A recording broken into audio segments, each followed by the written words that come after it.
Ayun, magandang hapon po sa lahat. Welcome po sa aking mini vlog.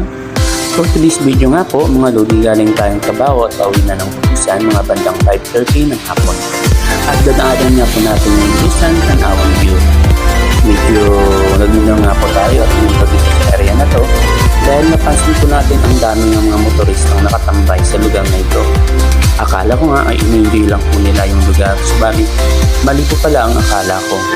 Dahil mayroon pala silang inaantay na umalis na dahilan kung bakit sila napento at nagresulta sa pagbilis ng pagtibok ng kanilang mga puso. Tunay nga po talagang epektibo ang checkpoint kung bakit tumatas ang pagpuntig ng ating mga puso.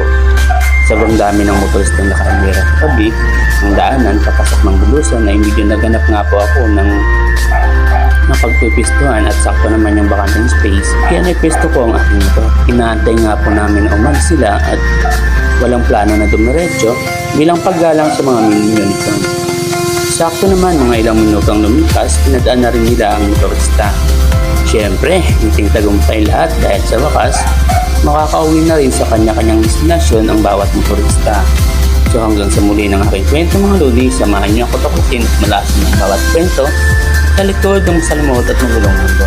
At kung nagustuhan mo ang video na ito, huwag kalimutan mag-like, share, follow, and subscribe ka na rin para makatulong upang magtuloy-tuloy ang aking munting kwento. Salamat po. Bye-bye!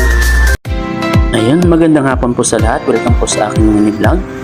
For today's video nga po, mga lodi, galing tayong trabaho at pauwi na ng Busan, mga bandang 5:30 ng hapon. At dadaanan nga po natin yung Busan Tanawang View. Medyo nagminaw nga po tayo at pumunta dito sa area na to dahil napansin po natin ang dami ng mga motoristang nakatambay sa lugar na ito.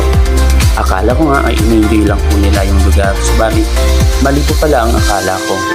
Dahil mayroon pala silang inaantay na umalis na dahilan kung bakit sila napento at nagresulta sa pagbilis ng pagtibok ng kanilang mga puso. Tunay nga po talagang epektibo ang checkpoint kung bakit tumatas ang pagpuntig ng ating mga puso.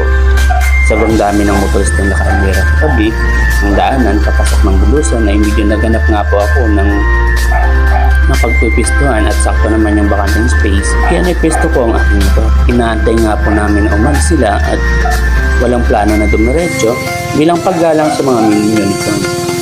Sakto naman mga ilang minutong lumipas, pinadaan na rin nila ang motorista. Siyempre, hiting tagumpay lahat dahil sa wakas, makakauwi na rin sa kanya-kanyang destinasyon ang bawat motorista. So hanggang sa muli ng aking kwento mga lodi, samahan niyo ako takutin at malasan ng bawat kwento sa likod ng salmot at magulong mundo. At kung nagustuhan mo ang video na ito, huwag kalimutan mag-like, share, follow, and subscribe ka na rin para makatulong upang magtuloy-tuloy